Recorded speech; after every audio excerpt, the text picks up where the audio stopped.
Hi friends, வரன் தேடும் உறவுகள் அனைவருக்கும் வணக்கம். நம்மளோட சேனலில் வழங்கக்கூடிய இலவச வரன் பதிவுகள் மூலம் உங்களது இல்லற வாழ்க்கை இனிதாக மாறிட எங்களுடைய வாழ்த்துக்கள். வாங்க இன்றைய இலவச வரன்களை பார்ப்போம். பெயர் சுகன்யா, வயது 40 வயது ஆகுதுங்க. ராசி ரிஷப ராசிங்க. ஜாதின்னு பார்த்தீங்கன்னா இந்துல அகமுடையார் சமுதாயத்தை சார்ந்தவங்க. 12ஆம் வகுப்பு முடிச்சுட்டு இவங்க சொந்தமாக பேக்கரி ஷாப் வச்சு நடத்திட்டு வரதா சொல்லியிருக்காங்க. இவங்களோட திருமண நிலைன்னு பார்த்தீங்கன்னா 2ஆம் மனம் தாங்க. வரக்கூடியவருக்கும் 2ஆம் மனமாக இருந்தாலே ஓகேன்னு சொல்லியிருக்காங்க. இவங்க மதுரையில் வசிச்சிட்ருக்காங்க. இவங்களுடைய வசதி நிலைன்னு பார்த்திங்கன்னா இவங்களுக்கு சொந்தமாக ஒரு 2-3 வீடு இருக்குங்க. அது இல்லாமல் நிலம் கொஞ்சம் இருக்கிறதாகவும் சொல்லியிருக்காங்க. இவங்களுடைய கணவர் ஆக்சிடெண்ட்டில் தவறிட்டதாகவும், ஸோ அதுலேருந்தே இவங்க தனிமையில் தான் இருக்கிறதாகவும் சொல்லியிருக்காங்க. இவங்க லவ் மேரேஜ் பண்ணிக்கிட்டதுனால அவங்க அப்பா அம்மா சைடு இவங்கள ஏற்றுக்கலன்னு சொல்லியிருக்காங்க. ஸோ இவங்க கூட இவங்களுடைய மாமியார் இவ்வளோ வருடமாக இருந்தாங்க. அவங்க இப்போ டெத் ஆகிட்டதுனால இவங்க இப்போ தனிமையில் இருக்கிறதாகவும் சொல்லியிருக்காங்க. இவங்களுக்கு குழந்தைங்கன்னு பார்த்திங்கன்னா ஒரு பொண்ணுங்க. ஸோ அவங்க படிச்சிட்ருக்கிறதா சொல்லியிருக்காங்க. ஸோ இந்த பொண்ணையும் இவங்களையும் நல்லபடியாக பார்த்துக்கிற மணமகன் வேணும்னு இவங்க கேட்டிருக்காங்க. ஸோ அதனால் வரக்கூடியவர் எந்த ஜாதியாக இருந்தாலும் ஓகே, சாதாரண குடும்பமாக இருந்தால் கூட போதுங்க. அவருக்கும் திருமணமாகி குழந்தை இருந்தாலும் எனக்கு ஓகே தான். என்னோடய பொண்ணையும் நல்லபடியாக பார்த்துக்கணும் அப்படின்னு தாங்க இவங்க கேட்டிருக்காங்க.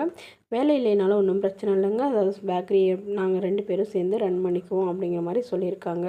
மேலும் இந்த மணமகளை உங்களுக்கு பிடிச்சிருந்தா கீழே உள்ள வாட்ஸ்அப் நம்பரை தொடர்பு கொள்ளவும். அடுத்த வரன் பேர் பார்த்திங்கன்னா சங்கவி, வயது 34 வயது ஆகுதுங்க. ராசி தனுசு ராசிங்க. ஜாதின்னு பார்த்திங்கன்னா இந்துள்ள அகமுடையார் சமுதாயத்தை சார்ந்தவங்க.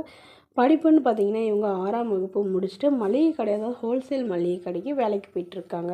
மாதம் 8000 to 9500 சம்பளம் வாங்குறதா சொல்லியிருக்காங்க. இவங்களோட திருமண நிலைன்னு பார்த்திங்கன்னா 2ஆம் மனம் தாங்க. வரக்கூடியவருக்கும் ஃபஸ்ட்டாக இருந்தாலும் ஓகே, செகண்டாக இருந்தாலும் ஓகே, எந்த வயதாக இருந்தாலும் ஓகேன்னு சொல்லியிருக்காங்க. இவங்களுடைய முகவரின்னு பார்த்திங்கன்னா மேட்டூரில் வசிச்சிட்ருக்காங்க. இவங்களுடைய வசதி நிலைன்னு பார்த்திங்கன்னா இவங்களுக்கு எந்த ஒரு வசதியும் இல்லைங்க. இவங்க சாதாரண ஓட்டி வீட்டில் தாங்க வசிச்சிட்ருக்காங்க. அதுவும் வாடகை வீடுன்னு சொல்லியிருக்காங்க. இவங்களுடைய கணவர் இவங்க வசதி இல்லாதனால இவங்க அம்மா வீட்டுக்கே அனுப்பிச்சி விட்டு விவாகரத்து பண்ணிட்டு தான் சொல்லியிருக்காங்க. இவங்களுக்கு குழந்தைங்களாம் எதுவும் இல்லைங்க. ஸோ அதனால் இப்போ இவங்க மறுமணத்துக்காக இவங்களுடைய அப்பா அம்மா கம்பல் பண்ணி இவங்களை திருமணம் பண்ணத்துக்கு ஒத்துக்க வச்சுருக்கிறதாகவும், ஸோ அதனால் வரக்கூடியவருக்கு குழந்தை இல்லாமல் இருந்தால் பெட்டராக இருக்கும். இருந்தாலும் ஒன்றும் பிரச்சனை இல்லைன்னு சொல்லியிருக்காங்க. ஸோ என்னோடய பொண்ணோட முதல் வாழ்க்கை சரிவர அமையாதனால இப்போ வரக்கூடியவராவது என்னோடய பொண்ணை எந்த ஒரு குறையில்லாமல் நல்லபடியாக பார்த்துக்கணும் அப்படின்னு இவங்களுடைய அப்பா கேட்டிருக்காங்க.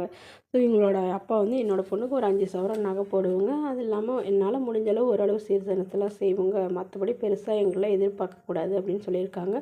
இவங்களுக்கு உடன் பிறந்தவங்க 2 அக்காங்க, ஒரு தம்பிங்க. ஸோ அவங்களாம் திருமணமாகி செட்டில் ஆகிட்டாங்க.